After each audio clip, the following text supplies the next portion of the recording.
우리 옆 사람과 인사하도록 하겠습니다. 사랑하고 축복합니다. 자, 우리 또 이렇게 인사하도록 하겠습니다. 은혜의 자리에 나아갑시다. 우리 또 이렇게 마지막으로 고백하도록 하겠습니다. 함께 은혜 받읍시다. 이 시간 우리의 찬양받기 합당하신 주님께 감사와 찬양의 예배로 나아가길 원합니다. 먼저 찬양으로 영광을 드리도록 하겠습니다.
순간마다 주의 종 되기 원해.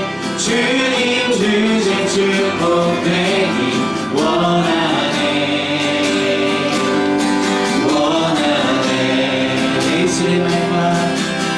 내 입술의 말과 나의 마음의 묵상이 주께 연락되기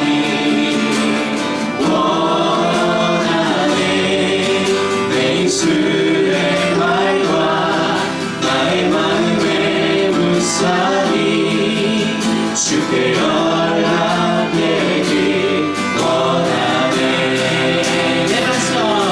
내 반성 나의 구원자 나의 노래할 이유 주님 눈에 축복되기 원하네. 순간마다 주의 종 되기 원해. 주님 눈에 축복되기 원하네. 내 반성 나의 구원자 나의 노래할 이유 주님 눈에 축복되기 원하네. 모든 순간마다 주의 종 되기 원해. 주님 눈에 축복되기 원하네.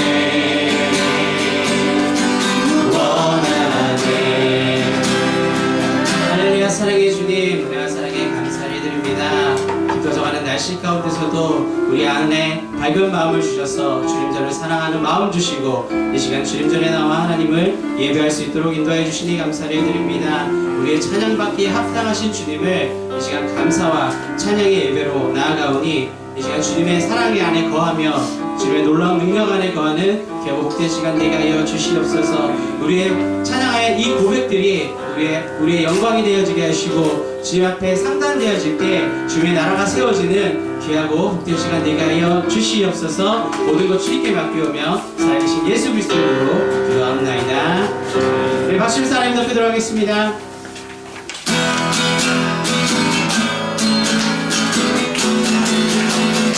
나의 팔은 춤을 추며 나의 손은 손뼉치며 나의 기분 기뻐 노래 부르네.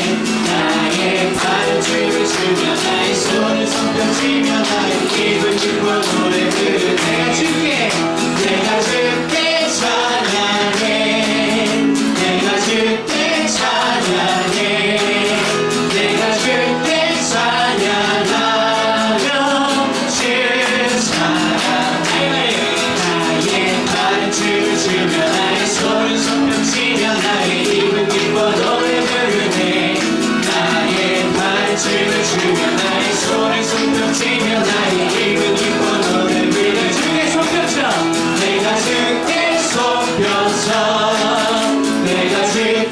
손뼉쳐 내가 주께 손뼉치면 주 사랑 나의 발을 춤을 추며 나의 손을 손뼉치며 나의 입은 기뻐 노래 부르네 나의 발을 춤을 추며 나의 손을 손뼉치며 나의 입은 기뻐 노래 부르네 내가 주께 춤을 춰 내가 주께 춤을 춰 내가 주께 춤을 추며 주 사랑 나의 발을 춤을 추며 나의 손을 손뼉치며 나의 입을 기뻐 노래 부르네 나의 발을 춤을 추며 나의 손을 손뼉치며 나의 입을 기뻐 노래 부르네 내가 주께 손뼉쳐 내가 주께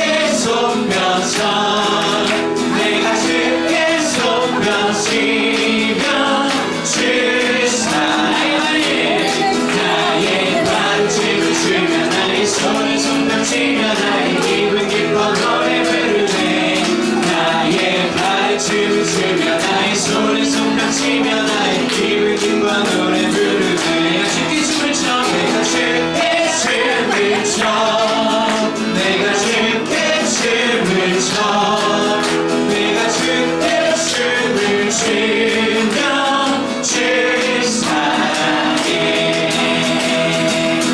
주와 같이 기가는 것 즐거운 일 아닌가 우리 주님 걸어가신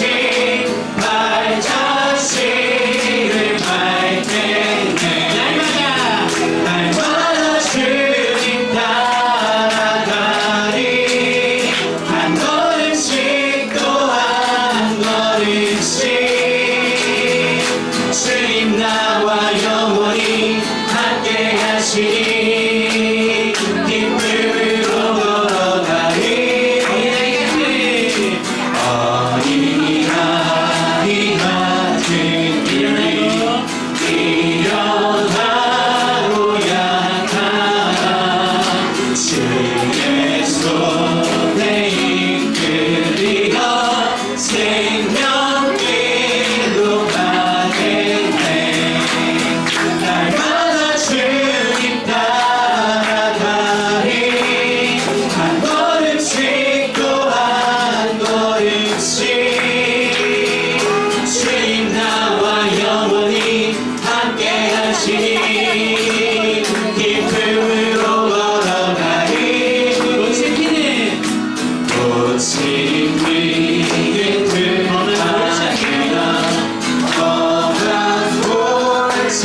골짜기라도 주가 인도하니 외로운 주와 같이 가겠네 날마다 주님 따라가리 한 걸음씩 또 한 걸음씩 주님 나와 영원히 함께 하시니 기쁨으로 걸어가리 한 걸음 한 걸음 한 걸음 주 예수와 함께 날마다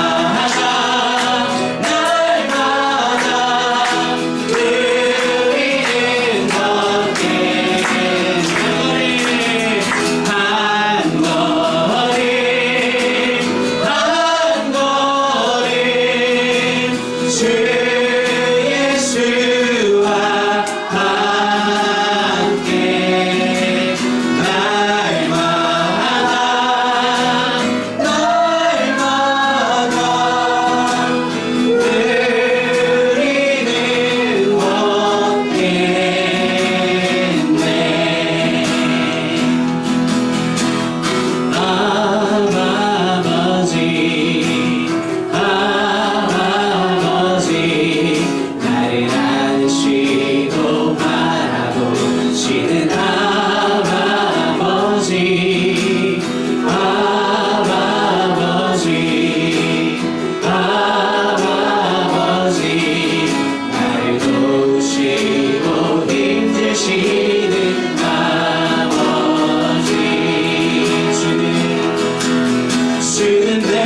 상처 만지시네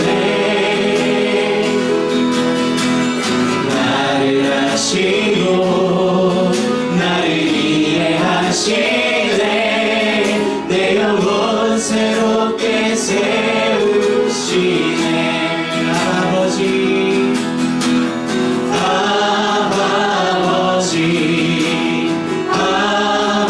아버지 나를 안으시고 바라보시는 아버지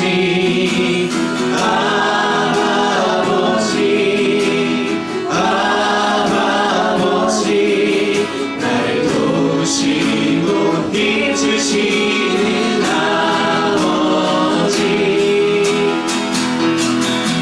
주는 내 맘을 보시시고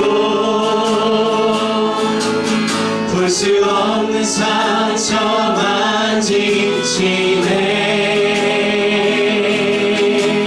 나를 아시고 나를 이해하시네 내 영혼 새롭게 세우시네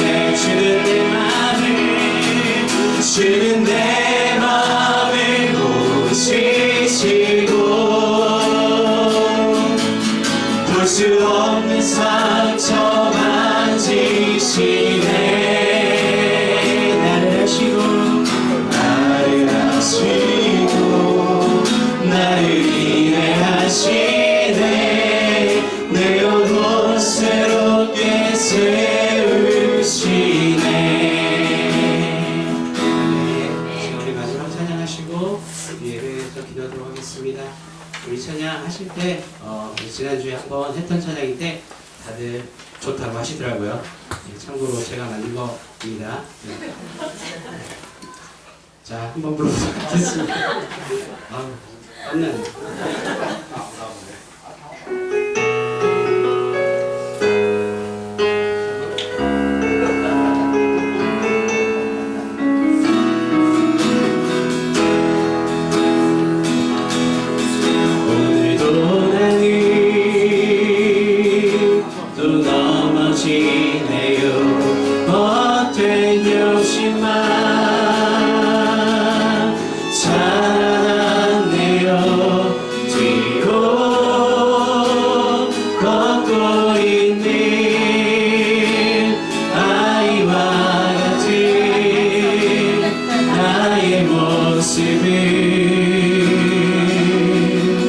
이제는 주만 나 바라볼래요 주의 사랑이 자라나도록 나는 알 수 없지만 주님 함께 하시면 나는 알 수 있기에 주님 내 곁에 계시고 나와 동행하시니 내 모든 들 사라져 주는 나의 피난처 나의 요새시니 내가 두렵지 않고 따스한 주의 품 안에 내가 편히 쉬겠네 오늘도 나는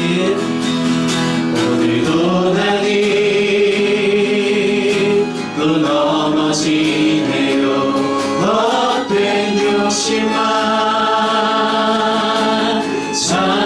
자라났네요 뒤로 걷고 있는 아이와 같은 나의 모습을 이제는 주만 나 바라볼래요 주의 사랑이 자라나도록 나는 알 수 없지만 주님 함께 하시면 나는 알 수 있기에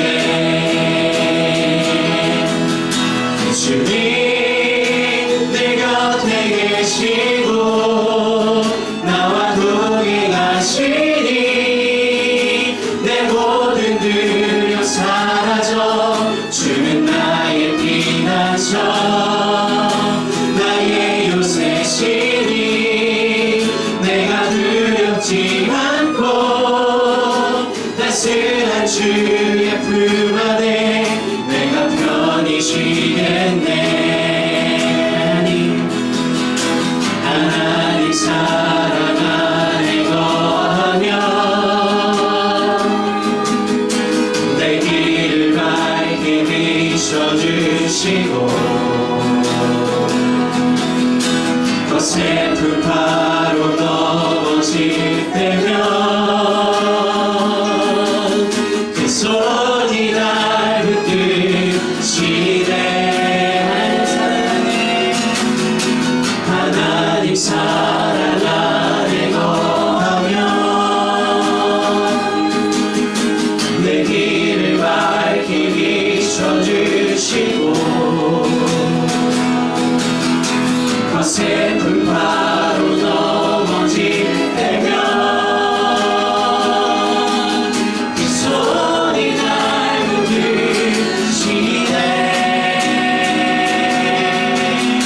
주님 내 곁에 계시고 나와 함께 가시니 내 모든 능력 사라져 주는 나의 피난처 나의 요새시니 내가 두렵지 않고 따스한 주의 품 안에 내가 편히 쉬겠네. 따스한 주의 품 안에 내가 편히 쉬겠네. 우리 시간에 마치 마음을 모아서 기도하시겠습니다. 할렐루야. 아멘. 예, 하나님 말씀 같이 보겠습니다. 마가복음 1장 1절에서 8절까지 말씀.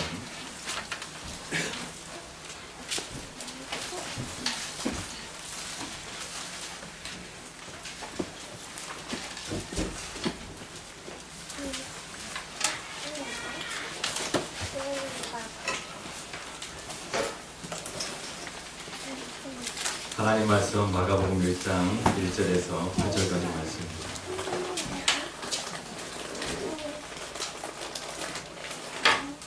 늦게 오시는 성도님들 위해서 가능하시다면 뒷자리를 조금 공개해 주시면 감사드리겠습니다. 이 공간에 45분 정도가 이렇게 예배를 드리는데 앞자리부터 이렇게 당겨주시지 아니하시면 뒤에 오시는 분 상당히 불편함을 느끼실 수가 있습니다.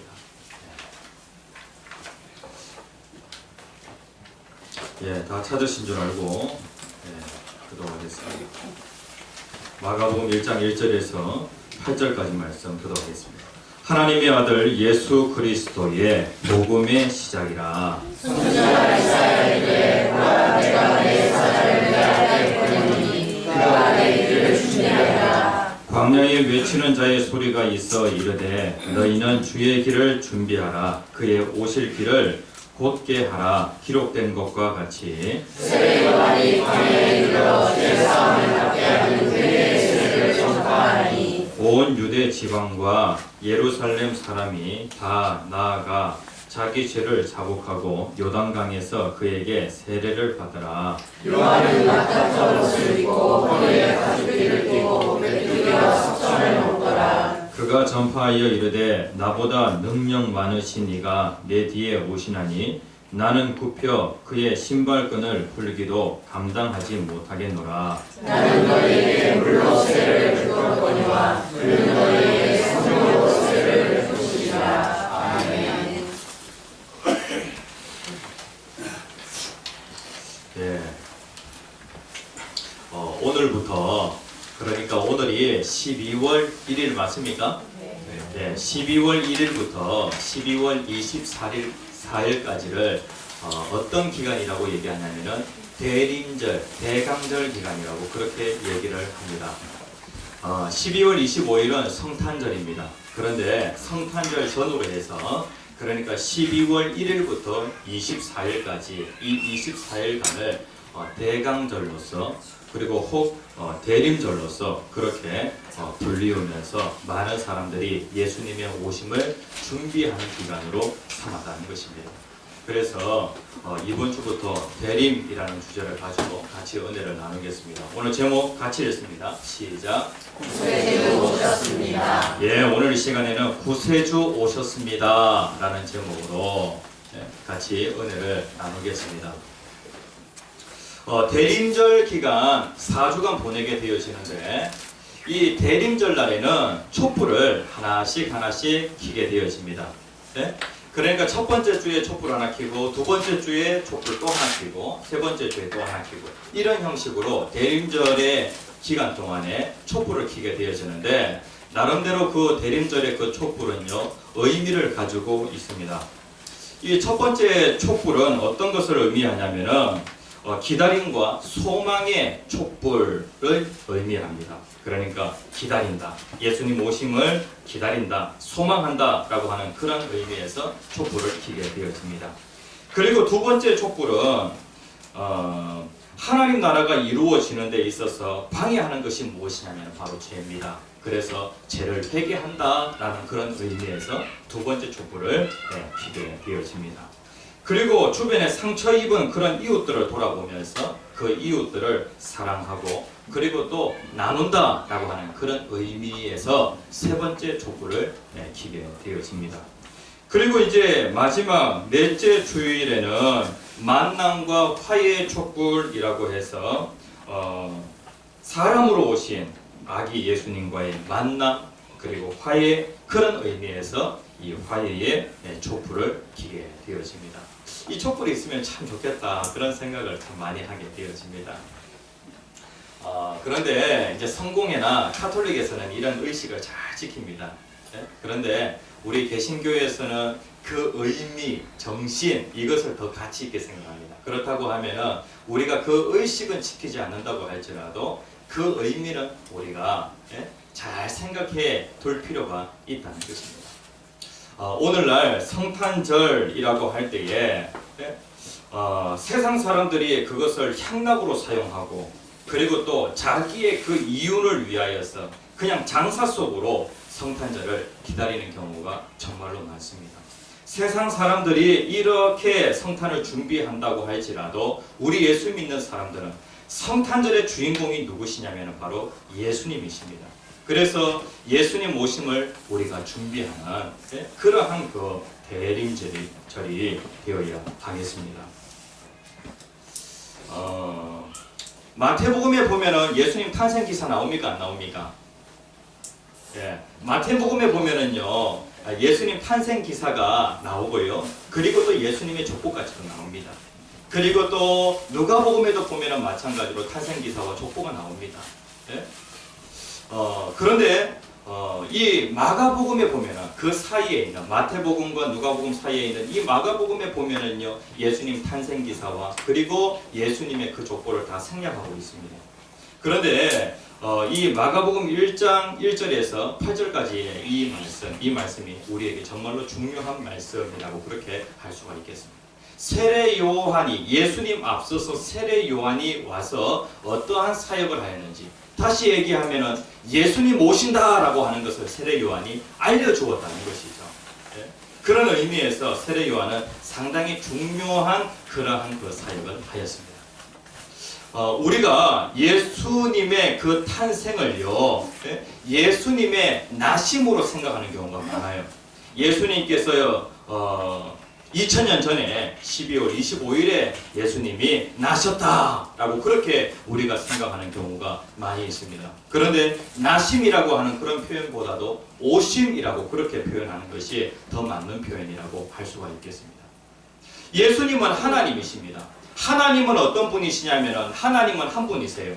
그런데 그 하나님은 어떻게 존재하시냐면은 한 사람은 한 인격으로 존재하는데 하나님은 한 분이 삼위격으로 존재하십니다.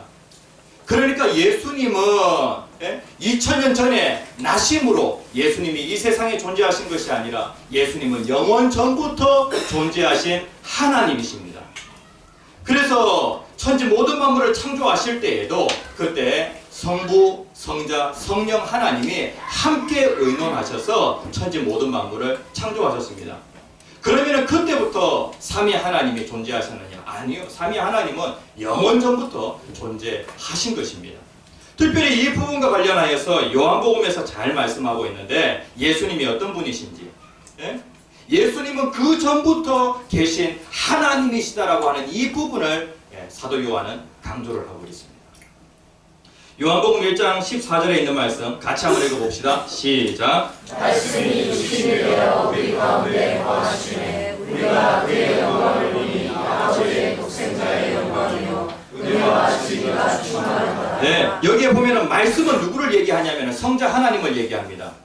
그러니까 예수님은 성자 하나님으로 영원 전부터 계셨는데 그분이 육신의 몸을 입고 우리 가운데 오셨다는 것입니다. 그래서 우리가 성탄절이라고 할 때에 하나님께서는 우리 가운데 거하시기 위하여 사람의 몸을 입고 이 세상에 오신 것입니다. 그래서 이 은혜가 참 큰 은혜이기에 우리는 이 성탄절을 지키면서 하나님께서 친히 사람의 몸을 입고 이 세상에 오신 우리를 구원하러 오신 그 은혜에 감사하는 마음으로 우리가 성탄절을 지키는 것입니다. 그래서 우리가 성탄절을 준비하면서 특별히 준비의 그 기간으로서 이 대림절이라고 하는 그 기간이 필요하다는 것입니다. 오늘 본문 말씀에 보면은 세례 요한이 등장합니다. 이 세례 요한이라고 하는 이 사람은요, 하나님께서 특별히 구약 성경에는 가장 핵심이 되어지는 말씀이 무엇이냐면은 예수님 오신다. 구세주가 오신다. 우리를 구원해 주기 위하여서 구세주가 오신다라고 하는 그 말씀이 구약 성경의 핵심입니다. 많은 선지자들을 통하여서 예언의 말씀을 하는데 그 예언이 누구에게 초점을 맞추고 있냐면은 예수님에게 초점을 맞추고 있어요. 그러니까 예수님 오시기 수백 년 전에 많은 선지자들이 활동하였는데 그 선지자들의 가장 핵심이 되어지는 그 메시지가 무엇이었냐면은 구세주가 오신다는 거예요. 우리를 죄와 마귀와 사망에서 구원해 주시기 위하여 구세주가 오신다는 거예요. 예수님은 그냥 아무런 목적 없이 그냥 우연히 이 세상에 오신 것이 아니라 많은 선지자들의 그 예언과 함께 그 예언대로 때가 되면 예수님께서 이 세상에 오신 것입니다. 창세기에도 보면은 예수님 오신다라고 하는 그 말씀이 나와 있어요. 그리고 구약 성경의 모든 말씀들에 보면은 그 말씀들이 다 무엇을 위해서 존재하냐면은 예수님을 위해서 존재합니다. 그래서 성경은 정말로 놀라운 책입니다.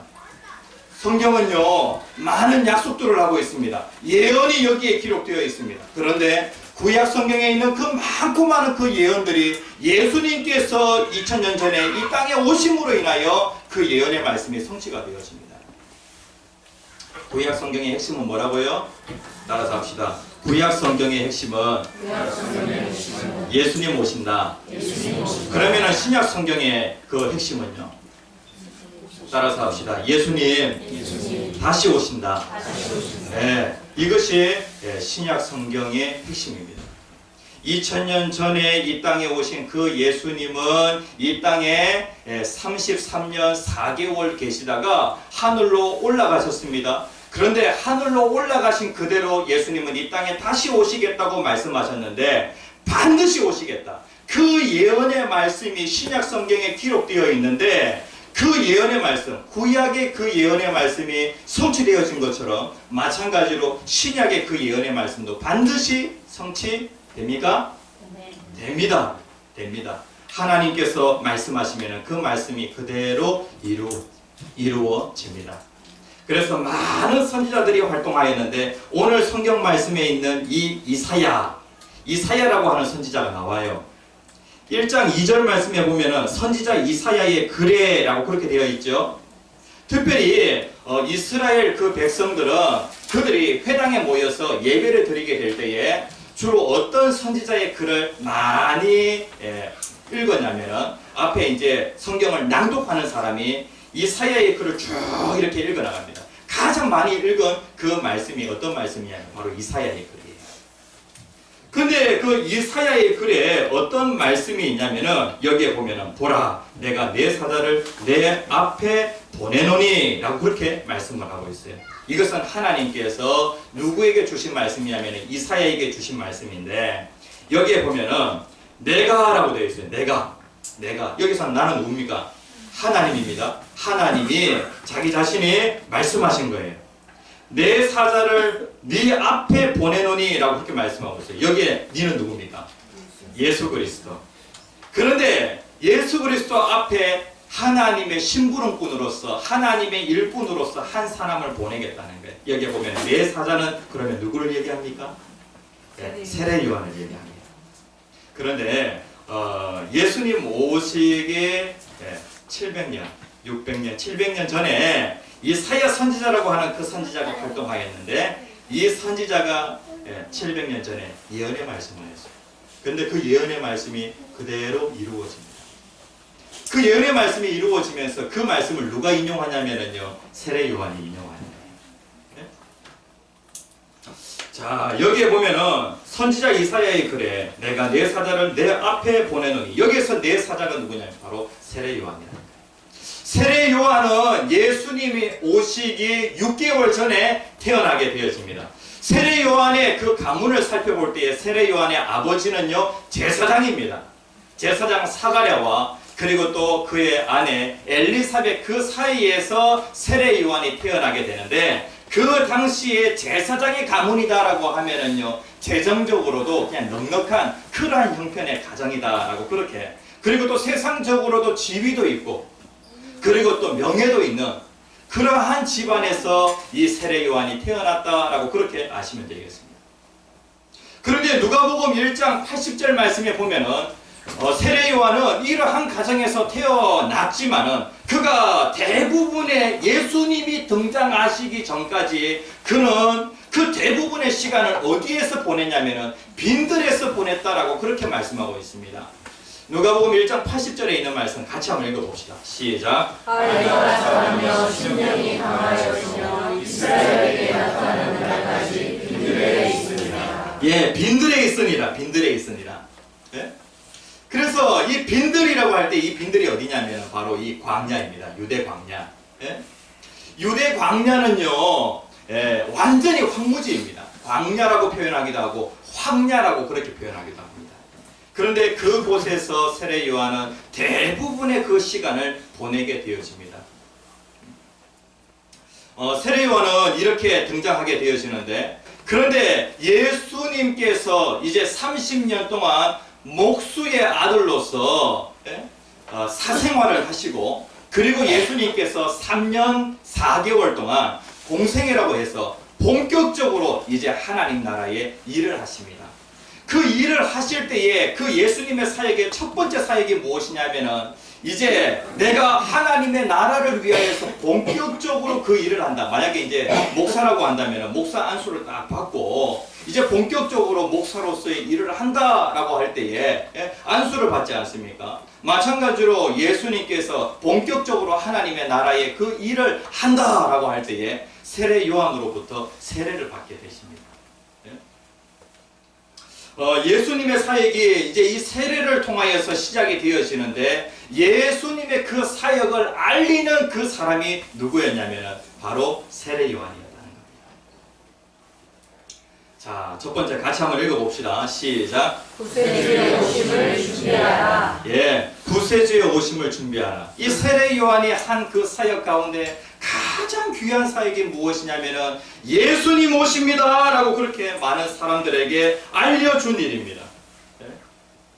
세례 요한의 그 사명이 무엇이냐면은, 그가 가장 중요하게 생각했던 일이 무엇이냐면은 구세주가 오십니다, 메시아가 오십니다 라고 그렇게 많은 사람들에게 알리는 그 일을 했다는 겁니다. 이제 무엇을 생각하면 쉽게 알 수가 있냐면은, 옛날에 임금들이 행차하게 될 때에 신하들이 앞에 가는 신하가 있어요. 앞에 가면서 그 신하들이 이제 임금이 행차하기 때문에 임금의 그 행차를 알리게 되어집니다. 특별히 회의석상에서 이제 임금이 들어오게 되어질 때에 주상전하 납시오 라고 그렇게 얘기를 하게 되어집니다. 그러니까 왕이 오시는데 왕의 오심을 알려주는 그러한 사람 말입니다. 그러니까 세례 요한은 어떠한 일을 했냐면은 이사야 선지자를 통하여서 예언되어진 대로 세례 요한은 예수님이, 이 만왕의 왕이신 예수님이 오십니다, 예수님 납시오, 구세주 납시오 라고 그렇게 알려주는 그 일을 한 사람이 바로 세례 요한이라는 것입니다. 오늘날 많고 많은 사람들이 성탄절이라고 하면 예수님께 대하여 별로 관심이 없습니다. 그렇다고 하면 우리 한 사람 한 사람이 예수님 앞서서 하나님께서 누구를 보내셨냐면 세례 요한을 하나님의 신부름꾼으로서 보냈습니다. 그렇다고 하면 오늘날 이 시대 가운데 세례 요한은 누굽니까? 바로 우리들이라고 그렇게 할 수가 있겠습니다. 세상에 많은 사람들은 예수님께 대하여 별로 관심이 없습니다. 그런데 우리가 대림절을 지키면서 우리의 마음 가운데 무엇이 있어야 되냐면 세상 사람들에게 예수님 납시오! 라고 그렇게 알려주는 것입니다. 예전에 보면은요, 크리스마스를 딱 이렇게 알리는 그런 의미에서 크리스마스 점등식을 하였습니다. 그 다음에 또 크리스마스 또 카드를 또 사람들에게 보내고, 그리고 또 자기의 집에도 또 크리스마스 장식을 하고, 그리고 또 성탄절에 공연을 하기 위하여서 이제 12월 첫째 주가 되어지면 그때부터 열심히 이제 성탄절 공연 준비를 하게 되었습니다. 많은 사람들이 성탄에 함께하기 위하여 많은 그 준비를 하였다는 것입니다. 그런데 시간이 지나면서 점점 이제 성탄절의 주인공이신 예수님께 대해서는 별로 관심이 없고 그냥 즐기고, 그리고 또 그냥 그날을 갖다가 그냥 자기 자신이 주인공이 되어서 그렇게 지키는 경우가 정말로 많이 있다는 것입니다. 우리 한 사람 한 사람 세례 요한의 관심은 자기가 아닙니다. 자기가 드러나는 것이 아니라 자기를 통하여 예수님이 드러나는 것이 그의 관심이었다는 것입니다. 참 감사하게도 오늘이 12월 1일입니다. 12월 1일 대림절의 시작입니다. 저도 이 부분에 대해서 깊게 생각해 보지 않았습니다. 예수님 오신다.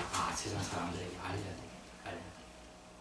우리만 성탄절을 보내는 것이 아니라 세상 사람들에게 알려야 한다는 것입니다.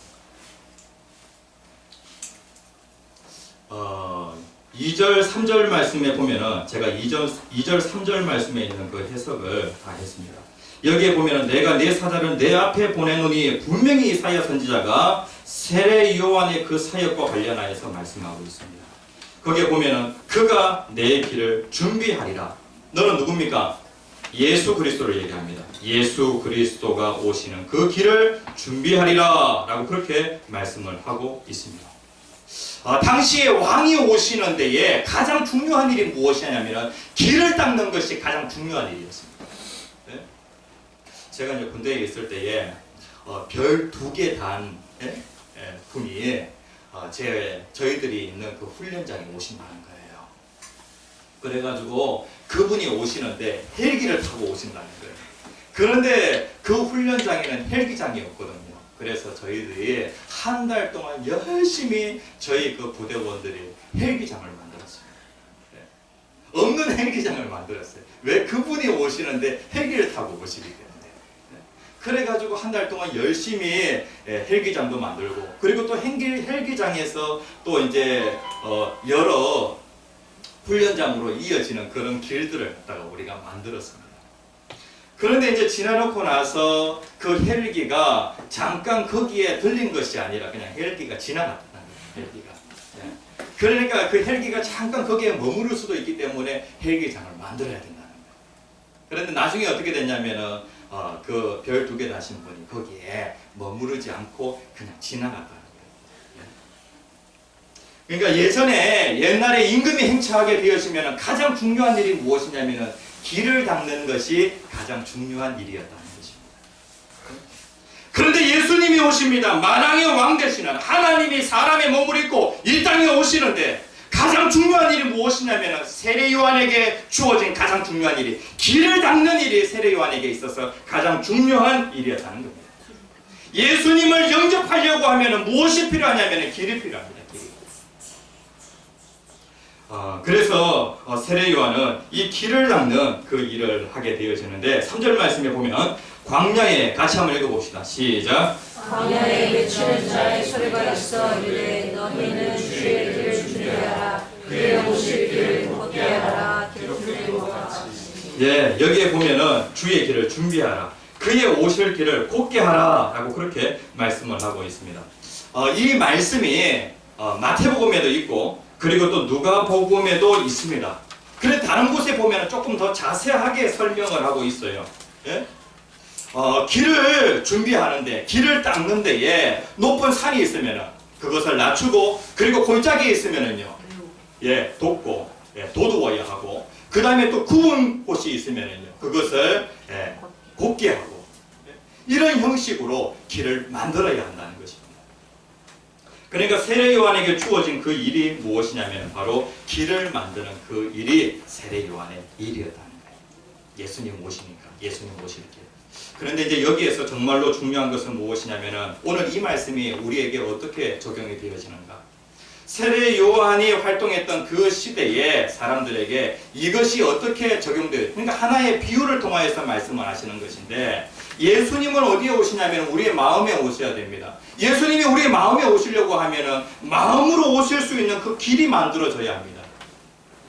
그런데 그 당시에 사람들의 그 마음을 볼 때에 사람들은 얼마나 강팍하고 사람들은 얼마나 이기적이었는지, 예수님이 분명히 오신다고 알려주는 사람이 있었는데 그 소리를 들음에도 불구하고 길을 만드는 사람들이 없었다는 것입니다. 길이 없으니까 그 사람들의 그 마음 가운데는 오실 수가 없죠. 예수님은 어디에서 태어나시냐면 나사렛이라고 하는 아주 시골 동네에서 태어나시는데, 로마 황제가 각자 자기의 고향으로 가서 호적을 하라라고 하는 그런 명령이 떨어지게 되었습니다. 그러니까 이 요셉의 고향은 베들레헴이었습니다. 그러니까 이제 이 베들레헴으로 가서 호적을 하게 되어지는데, 이 베들레헴에 가서 이제 만삭이 되어진 그 안에 마리아와 함께 이 베들레헴에 갔는데 이제 아이가 곧 나오겠거든요. 그런데 아이를 낳으려고 하면은 방이 있어야 되지 않습니까?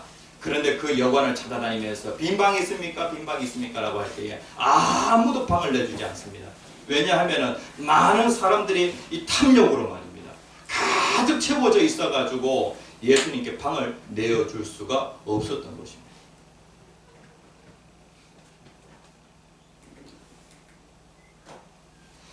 그래서 길을 만든다라고 할 때에 그 길은 무엇이냐면 마음의 길을 준비하라는 것입니다. 마음의 길.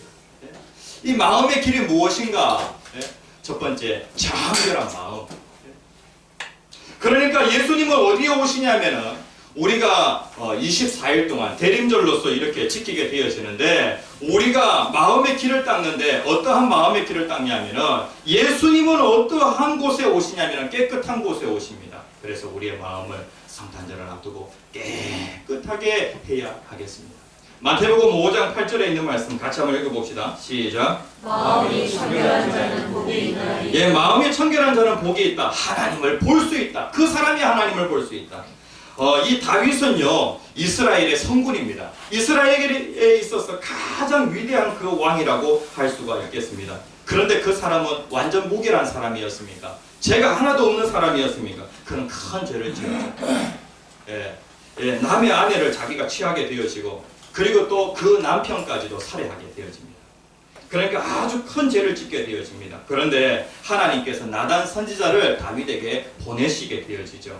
그래서 이 다윗이 나단 선지자의 그 책망의 말씀을 듣고 그가 통회하면서 회개하게 되어집니다. 그러면서 자기의 마음을 깨끗하게 하게 되어지죠.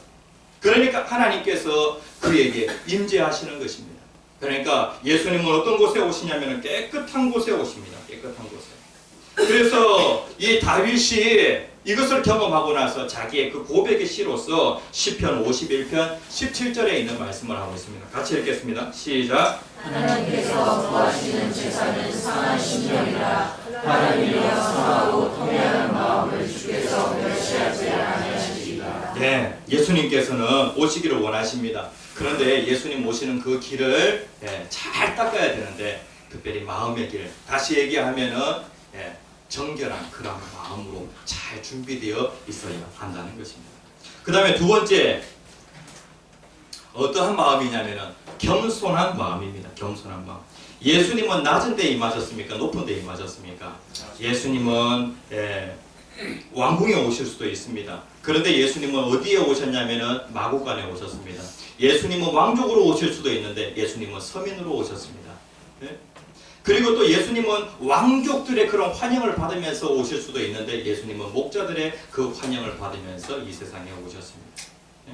그러니까 예수님은 낮은 데 임하셨습니다. 하나님의 은혜도 마찬가지입니다. 하나님의 은혜는 높은 데 임하는 것이 아니라 낮은 데 임하게 되어집니다. 성경에도 보니까 이러한 말씀이 있습니다. 잠언 같이 한번 읽어봅시다. 시작. 사람의 마음에 교만은 멸망의 성공이요 겸손은 존귀의 존귀의 길잡이니라. 길잡이니라. 우리가 길을 닦는데 겸손한 마음으로 딱 이렇게 있으면 그것이 좋은 길이 되어서 그 길로 예수님이 오신다는 것입니다. 야고보서 4장 6절에 있는 말씀도 같이 한번 읽어봅시다. 시작. 그러나 그 은혜를 주시나니 그러므로 이것에 하나님이 교만한 자를 물리치시고 겸손한 자에게 은혜를 주십니다. 겸손한 자에게 은혜를 주신다. 그러니까 예수님은 낮은 데 임하십니다. 하나님의 은혜도 마찬가지로 낮은 데 임하게 되어집니다. 이 베들레헴에 가면은요, 예수 탄생 기념 교회가 있는데 처음에는 그 교회로 들어가는 그 문이 아주 가얀 문이었대요. 그러니까 사람들이 어떻게 하냐면 어떤 사람들은 말을 타고 들어가기도 했다는 거예요. 그러면서 그 문을 점점 이제 작게 만들었다는 거예요. 나중에는 문이 어느 만큼 작아졌냐면은 허리를 숙여야지만이 들어갈 수 있을 정도로 그렇게 문이 작아졌다는 거예요.